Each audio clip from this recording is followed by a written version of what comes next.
Imagine for a moment that you were a Roman legionary in the year 260 BC.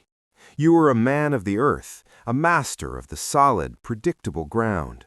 You understand the weight of the scutum in your left hand and the balance of the gladius at your hip.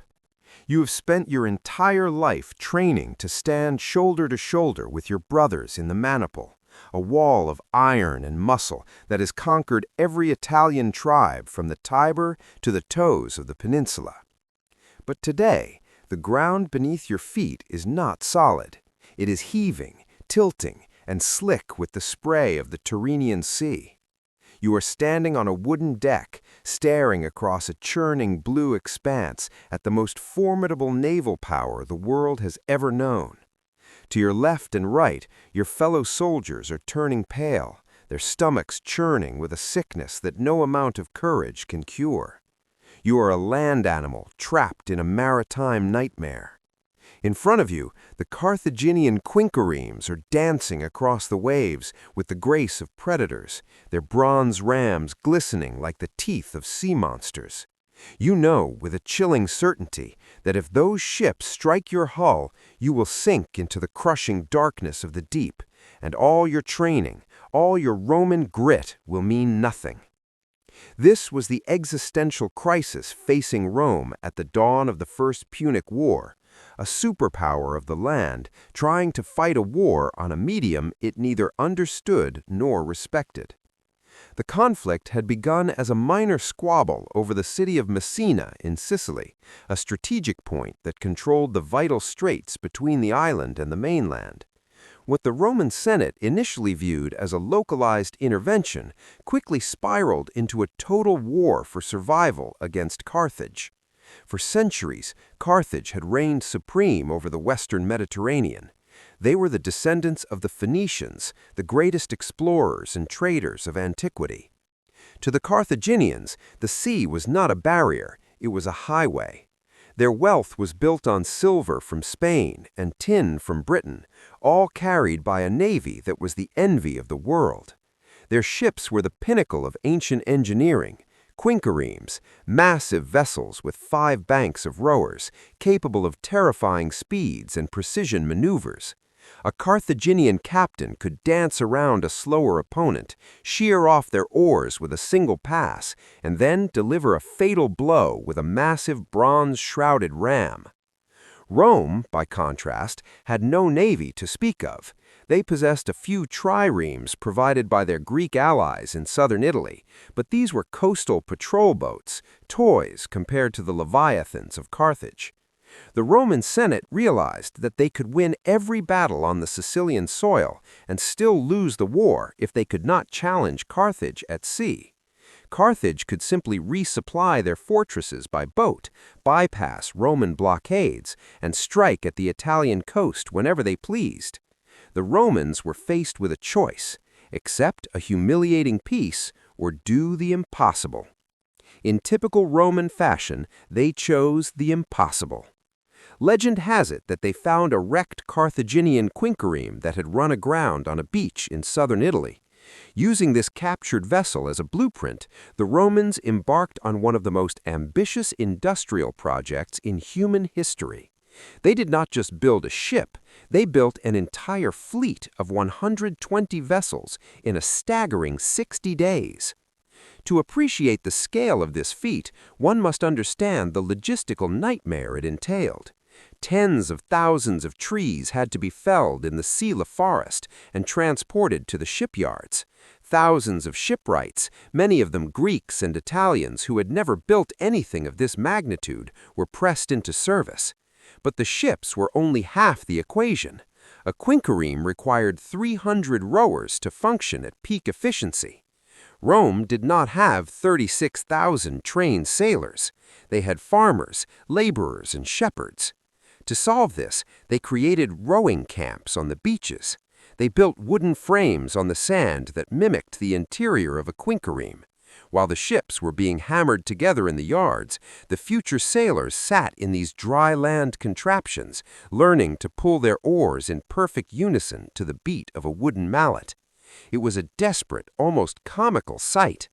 thousands of men rowing through the air, sweating under the Italian sun, trying to master a craft that usually took a lifetime to perfect. The first test of this new Roman navy was a disaster.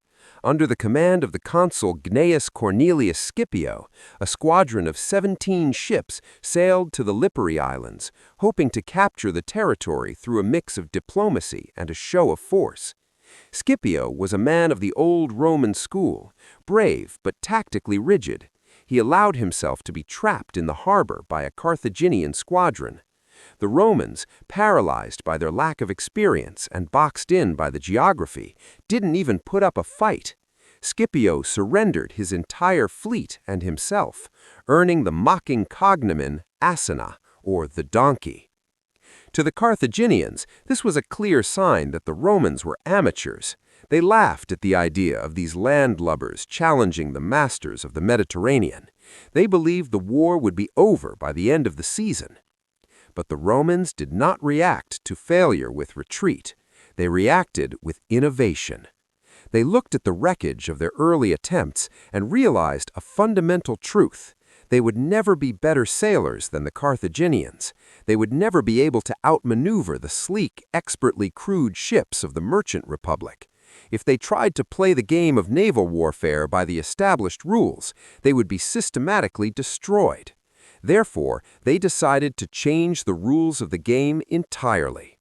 They needed a way to bring the strength of the Roman legions, their peerless heavy infantry, onto the decks of the enemy ships. They needed to turn a sea battle into a land battle. The solution was a piece of engineering brilliance and terrifying simplicity.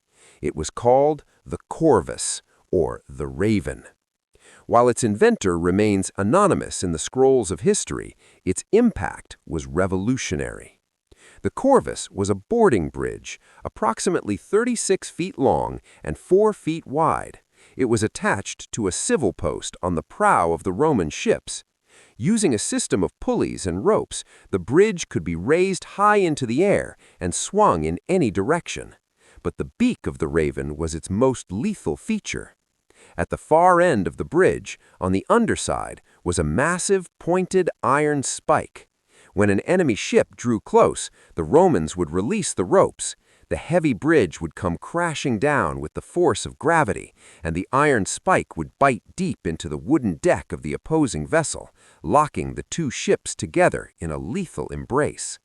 It was a clumsy, top-heavy contraption. It made the Roman ships unstable and difficult to steer in rough weather. Traditional naval architects would have looked at the Corvus with horror, seeing it as a monstrosity that ruined the aerodynamic flow of a quinquereme. But the Romans weren't looking for elegance, they were looking for a delivery system. Once the Corvus was dropped, the Carthaginian advantage in speed and maneuverability was instantly neutralized. The two ships were no longer independent vessels, they were a single floating platform. And on that platform, the Roman legionaries were kings. With their shields raised and their swords drawn, the Romans would storm across the bridge, two abreast, and fall upon the lightly armed Carthaginian sailors and mercenary marines. It was no longer a battle of oars and rams. It was a slaughter in a confined space, exactly the kind of combat the Romans had perfected over centuries of Italian warfare.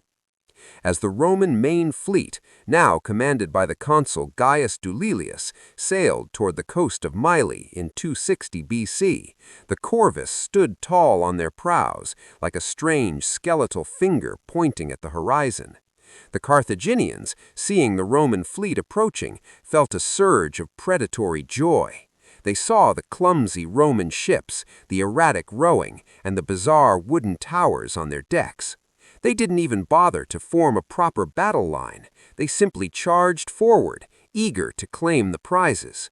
They had no idea that they were sailing into a trap, and that the Raven was about to descend, dragging the naval history of the Mediterranean into a new, bloody era. The Roman soldiers gripped their pilums, their eyes fixed on the approaching white sails, waiting for the moment the decks would touch and the bridge would fall. The world was about to witness the birth of a maritime empire, forged not in the tradition of the sea, but in the stubborn, innovative fire of the Roman soul. This was the existential crisis facing Rome at the dawn of the First Punic War, a superpower of the land trying to fight a war on a medium it neither understood nor respected. The Carthaginians came on with reckless abandon, their oars churning the Tyrrhenian Sea into a frothing lather. To them, the Romans were amateurs, landlubbers who had somehow stumbled onto a boat and were now pretending to play at the grand game of maritime supremacy. Hannibal Gisco, the Carthaginian commander, stood on the deck of his massive flagship, a seven-banked quinquereme that had once belonged to Pyrrhus. He watched with a mixture of amusement and disdain as the Roman vessels wobbled in the swell. He saw the wooden beams, those strange pillars of the Corvus, and likely dismissed them as some crude attempt at defensive fortification or perhaps a clumsy crane. He did not order a complex maneuver. He did not signal for a flanking pincer. He simply gave the command to ram. The sound of the first impact was not the sharp, clean crack of a bronze ram piercing a hull. Instead, it was a discordant symphony of grinding timber and the shrill scream of heavy iron pulleys. As the lead Carthaginian ship accelerated, aiming its beak at the side of a Roman galley, the Roman captain didn't try to turn away. He didn't try to backwater. He held his position with a suicidal stillness. Then, just as the Carthaginian prow came within 30 feet, the Roman soldiers standing near the mast released a thick, hempen rope. The Corvus fell. It didn't just drop, it plummeted with the terrifying weight of 4 tons of seasoned oak and iron. The massive spike at the end of the bridge, shaped like the curved beak of a predatory bird, caught the sunlight for a fraction of a second before it slammed into the deck of the Carthaginian ship. The sound was like a thunderclap echoing across the water. The iron beak didn't just strike the wood, it shattered it, driving deep into the heart of the enemy vessel, pinning the two ships together in a violent, inescapable embrace. The Carthaginian sailors, who had been bracing for the impact of a ramming maneuver, were thrown off their feet. They looked up to see a sturdy, wooden bridge, 4 feet wide and 36 feet long, now connecting their ship to the Roman intruder. And then came the boots. The Roman legionaries, men who had spent their lives marching through the mud of Italy and the dust of the Appian Way, did not hesitate. They didn't need to know how to swim. They didn't need to understand the nuances of a maritime current. They simply drew their gladii, raised their heavy scuta shields, and charged across the Corvus, 2 by 2. The bridge had raised sides, waist-high railings that protected the men from missiles and prevented them from tumbling into the sea. To the Romans, this wasn't a naval battle anymore. It was a bridge crossing. It was a siege. It was a street fight. The Carthaginians were light infantry, equipped for the agile requirements of a ship's deck. They wore quilted linen or light bronze, designed to allow for quick movement. They were now facing the heavy metal of Rome. The legionaries hit the Carthaginian deck like a tidal wave of iron. The first row of Romans locked their shields, creating a miniature phalanx in the cramped quarters of the enemy ship. Behind them, their comrades reached over their shoulders, thrusting their short swords into the unprotected gaps of the Carthaginian formation. The slaughter was swift and systematic. The Carthaginians, trapped on their own vessels, had nowhere to run. They couldn't maneuver their ships to break free because the iron beak of the Corvus held them fast, anchored into their very ribs. Hannibal Gisco watched in horror from his flagship. He saw his vanguard, 30 ships in total, neutralized in a matter of minutes. Each time a Carthaginian ship tried to close the distance, the Roman Raven would swing on its swivel and drop, turning the sea into a series of static platforms for Roman slaughter. Gisco realized, too late, that the Romans had cheated. They had brought the land with them. He ordered his remaining fleet to break off the frontal assault. He signaled for them to circle around, to use their superior speed to strike the Roman ships from the sides, or the rear, where the Corvus, he assumed, could not reach. But the Roman engineers had anticipated this. The Corvus was mounted on a circular pivot. As the Carthaginian ships began their wide, sweeping arcs to find a weak point, the Roman crews simply rotated the massive masts. The Raven turned its head, its skeletal eye following the movement of the enemy. No matter which angle the Carthaginians approached from, the bridge was there, hovering like a guillotine over the water. When the Carthaginians tried to ram the Romans from the stern, the Corvus swung around the mast and dropped again. More ships were pinned. More legionaries flooded across the wooden tongues. The superior Carthaginian navy was being dismantled piece by a weapon that defied every rule of engagement they knew. By the end of the day, the water around Mylae was choked with debris, broken oars, floating shields, and the wreckage of 30 captured Carthaginian vessels bobbed in the blood-stained waves. Hannibal Gisco's own flagship had been seized, though he managed to escape in a small boat, leaving his pride and his fleet behind. It was an unthinkable outcome. The Romans, who had barely known how to build a ship 5 years prior, had just defeated the greatest maritime power in the Mediterranean.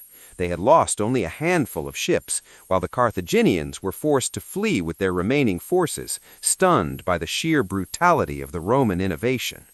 The news of the victory at Mylae reached Rome like a lightning bolt. The Senate, which had authorized the massive expenditure on the fleet with a mixture of hope and desperation, was ecstatic.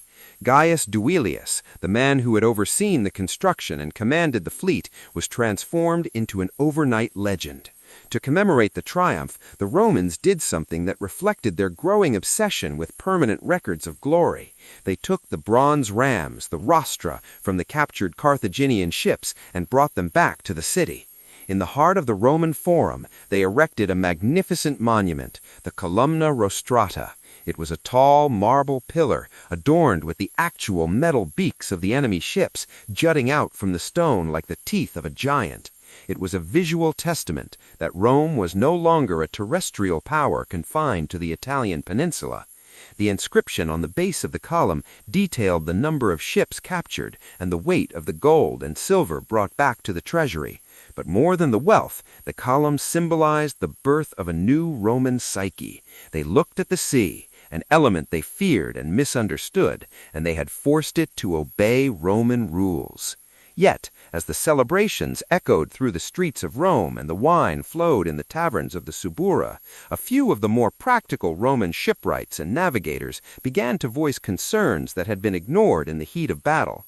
The Corvus had worked perfectly in the relatively calm waters off the coast of Mylae. It had functioned as a tactical masterpiece when the enemy charged directly at them, but the weapon came with a heavy price, literally. It was a dangerous, unproven trade-off.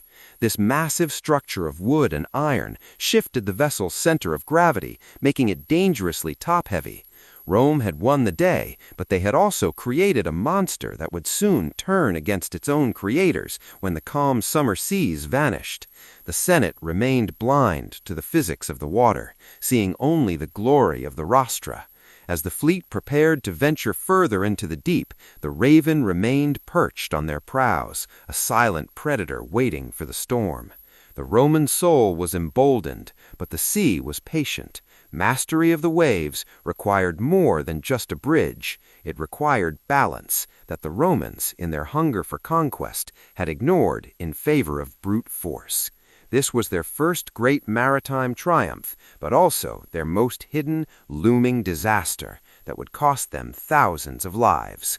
Imagine a world where the weight of human existence, the crushing grief of a lost love, the gnawing anxiety of a missed deadline, the hollow ache of Sunday afternoon with nothing to do, has been rendered entirely obsolete by a single shimmering half-gram tablet. This is not a dream of the distant future, nor is it a Silicon Valley fever dream whispered in the glass corridors of Palo Alto. It is a vision that coalesced in the mind of a nearly blind man sitting in a quiet room in 1931, watching the world he knew crumble into the gears of a machine it didn't understand. Welcome to Boring History, where today we peel back the skin of the 20th century to examine the origins of a nightmare dressed in neon and velvet. We are talking about Aldous Huxley and the birth of the ultimate sedative, soma. To understand the drug, we must first understand the man who hallucinated it into being before the technology to create it even existed. Aldous Leonard Huxley was not merely an observer of his time, he was a biological aristocrat, a scion of an intellectual dynasty that viewed the world through the lens of Darwinian struggle and scientific inevitability. His grandfather was Thomas Henry Huxley, famously known as Darwin's bulldog, the man who fought the Victorian Church to ensure that evolution took its rightful place at the head of the table. To be a Huxley was to carry the burden of the future on one's shoulders. It was a family where brilliance was expected, and the soul was often treated as a complicated chemical equation waiting to be solved. But Aldous was different. While his brother Julian became a world-renowned biologist, Aldous was struck by an infection called keratitis punctata at the age of 16, leaving him virtually blind for years. He learned to read Braille and play the piano by touch, and when his sight partially returned, he viewed the world with a detached, clinical clarity. He saw the shapes of things rather than their details, a perspective that allowed him to see the grand, terrifying patterns of human history without being distracted by the mundane. The year was 1931, and the air in London felt heavy with the scent of coal smoke and desperation. The Great Depression was no longer a news headline, it was a physical presence, a ghost that sat at every dinner table. The optimistic hum of the Roaring Twenties had vanished, replaced by the rhythmic clanking of breadlines and the rising, dissonant voices of political extremists. In the East, the Soviet experiment was turning into a gray monolith of state control. In the West, the gears of capitalism were grinding to a halt. It was in this atmosphere of profound instability that Huxley began to write Brave New World.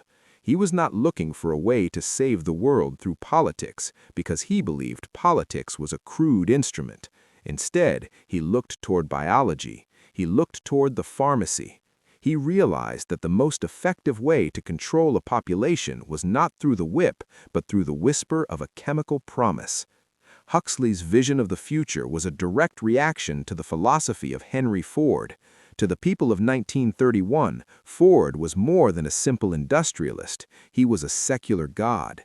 He had perfected the assembly line, proving that if you broke a complex task into small, repeatable motions, you could produce anything, cars, clocks, or even culture with terrifying efficiency.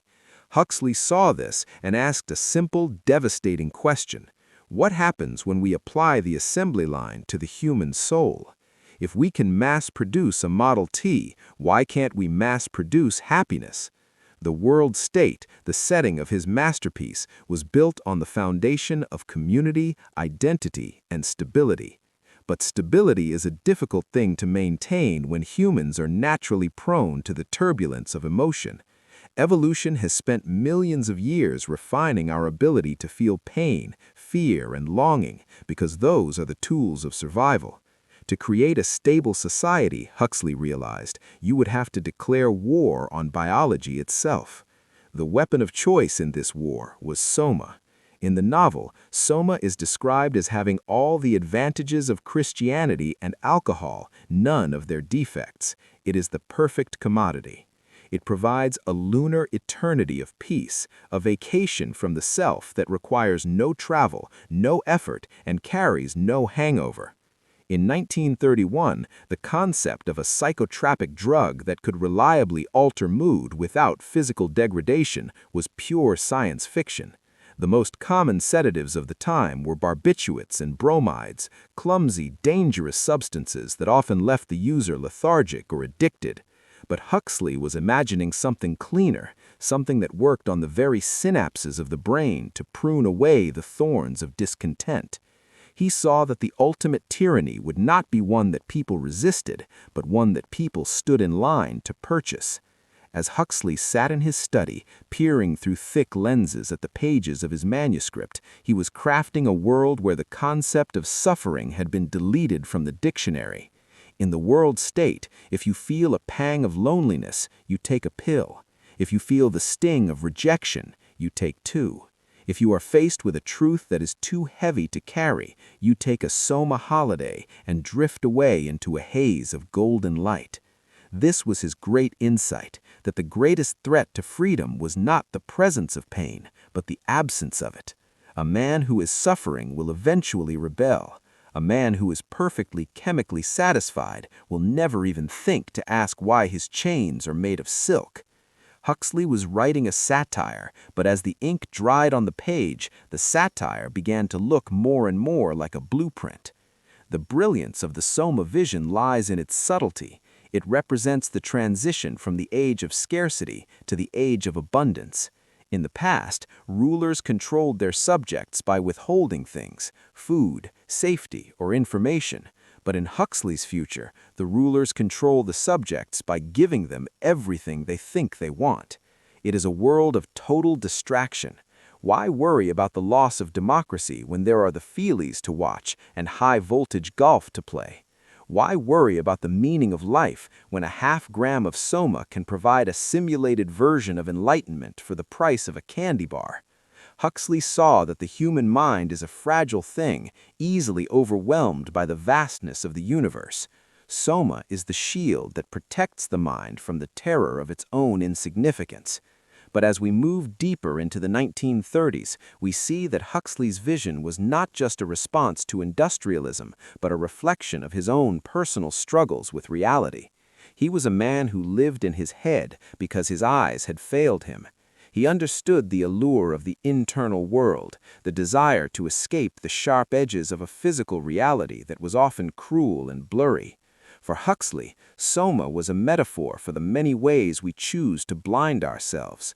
It was the predecessor to the television, the precursor to the endless scroll of the smartphone, and the spiritual ancestor of the modern pharmaceutical industry.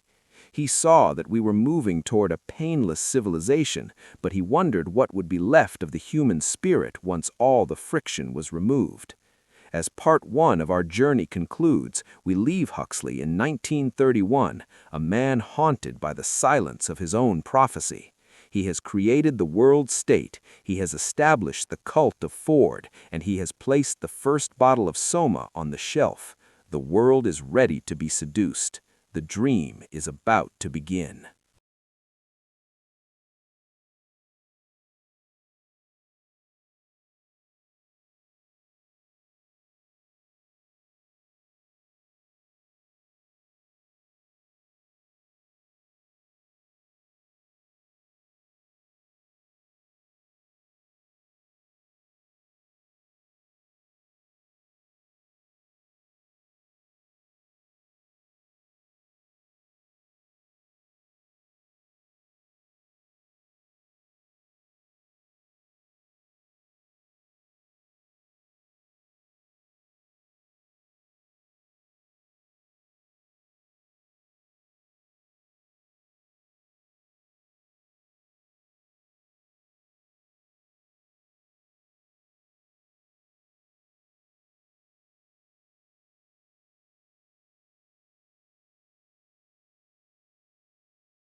The dream begins not with a bang, but with the soft, rhythmic hum of a conveyor belt.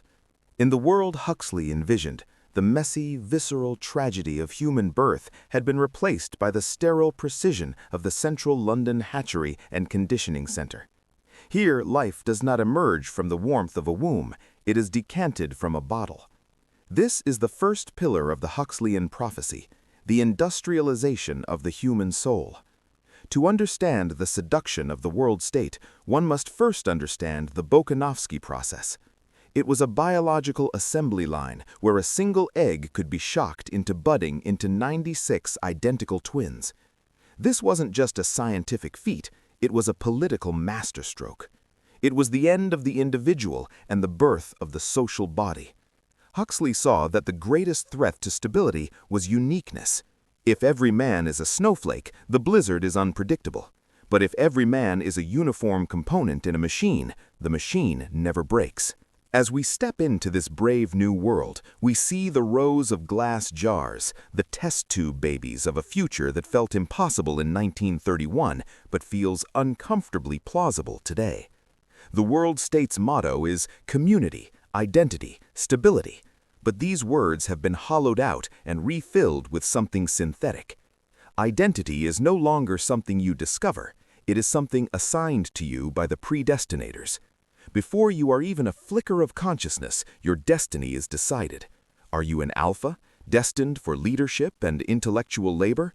Or are you an epsilon, stunted by oxygen deprivation in the bottle, destined to spend your life performing the menial tasks that keep the gears of the city turning? Huxley's genius lay in his realization that people do not need to be forced into their roles if they are conditioned to love them. This is the velvet glove of his dystopia. Unlike the iron fist of George Orwell's 1984, Huxley's world is built on the foundation of manufactured consent. The conditioning begins in the nursery. We see the Delta infants being presented with books and flowers, only to be met with painful electric shocks. This is Pavlovian psychology taken to its logical, cruel extreme. By the time these children grow up, they will have an instinctive, physical revulsion toward nature and literature. Why? Because nature is free, and books encourage solitary reflection. Neither of these things contributes to the consumption of goods or the stability of the state. Instead, they are conditioned with hypopedia, sleep teaching. Thousands of repetitions whispered under pillows every night until the suggestions become the only truth they know. I'm so glad I'm a beta. I don't want to be an alpha, they work too hard. And I'm glad I'm not a gamma because they're so ugly. By the time the child wakes, their soul has been stitched together from slogans. But conditioning is only the beginning. To keep a population from revolting, you must provide them with something more powerful than fear. You must provide them with distraction. In the world state, the concept of the past is not just forgotten, it is actively loathed. History is bunk, says Mustafa Mond, the resident world controller for Western Europe, quoting the real-world industrialist Henry Ford. To Huxley, the destruction of history was the destruction of the human context. If you have no past, you have no standards by which to judge the present. You are trapped in an eternal now, a perpetual state of infantile gratification. This is where the cult of Ford comes in. In this society, the Christian cross has had its top chopped off to become a T in honor of the Model T Ford. Production is the new religion, efficiency is the new grace, and the ultimate sacrament of this religion is soma. Soma is the chemical lubricant that keeps the social machine from grinding to a halt. It is the perfect drug, all the benefits of alcohol and Christianity without any of the hangovers or the sins. If a citizen feels a flicker of doubt, a momentary pang of loneliness, or the briefest shadow of existential dread, they simply take a half-gram tablet. 1 cubic centimeter cures 10 gloomy sentiments, the saying goes. Soma is the ultimate tool of the state because it makes the prison walls invisible. It provides a holiday from reality, a way to escape the self without ever actually changing the circumstances of one's life.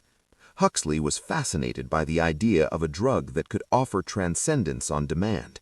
He saw it as the ultimate consumer product, the commodification of peace of mind. Yet soma is only one part of the sensory buffet. The citizens of the world state are kept in a state of constant, low-level stimulation. They have the feelies, a form of cinema where you don't just see and hear the actors, but you feel every touch and smell every scent. It is a total immersion in the superficial. There is no room for high art or deep tragedy, because tragedy requires suffering, and suffering is the enemy of stability. Shakespeare is banned, not because it is subversive in a political sense, but because it is too emotionally complex. In the world state, if you can't express it in a slogan, it isn't worth feeling. This leads to a society that is physically adult, but emotionally embryonic. They are pneumatic and beautiful, but they are hollow. The most radical aspect of Huxley's vision was his dismantling of the family. Everyone belongs to everyone else is the social mandate. Monogamy, romance, and parental bonds are viewed as disgusting, primitive relics of the viviparous past. By eliminating the family, the state eliminates the primary source of private loyalty. There is no mother to mourn, no father to rebel against, and no spouse to prioritize over the collective. Sex is a social duty, a casual recreation devoid of intimacy. By making everything available, the state makes nothing meaningful. Huxley understood a profound psychological truth, that human desire is fueled by longing, and longing is fueled by absence. By removing absence, by ensuring every appetite is immediately satisfied, the state effectively kills desire itself. What is left is a flat gray sea of contentment.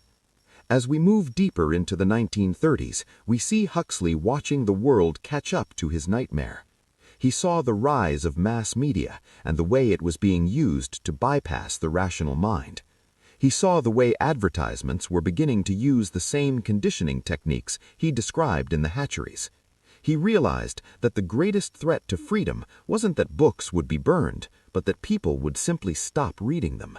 He feared a world where the truth would be drowned in a sea of irrelevance. In the world state, there is no censor, there is only the noise. There is the constant music, the synthetic perfumes, the endless games of electromagnetic golf. It is a world where nobody is ever alone, because loneliness is the breeding ground for thought. Huxley himself was a man of profound solitude. His failing eyes had forced him into a life of inner contemplation, and he looked upon the frantic busyness of the modern world with a mixture of pity and terror. He knew that the Soma dream was a lie, but he also knew how badly people wanted to believe it. He saw that the human spirit is often terrified of its own depth. We crave the shining surface of things because the depths are dark and cold. The world state is the ultimate realization of that craving. It is a civilization that has traded its soul for a permanent sense of well-being. It is a world without winter, without old age, and without grief. But as Huxley would soon show us through the eyes of his protagonists, it is also a world without love.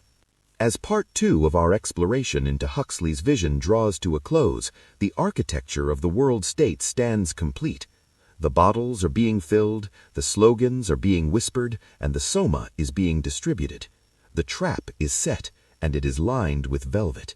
We have seen how the society functions, but we have yet to see what happens when the machinery encounters the one thing it cannot process: a human being who wants to suffer. The stage is now set for a collision between the sterilized perfection of the new world and the raw, bleeding reality of the old. The dream has become a reality, but the dreamer is about to wake.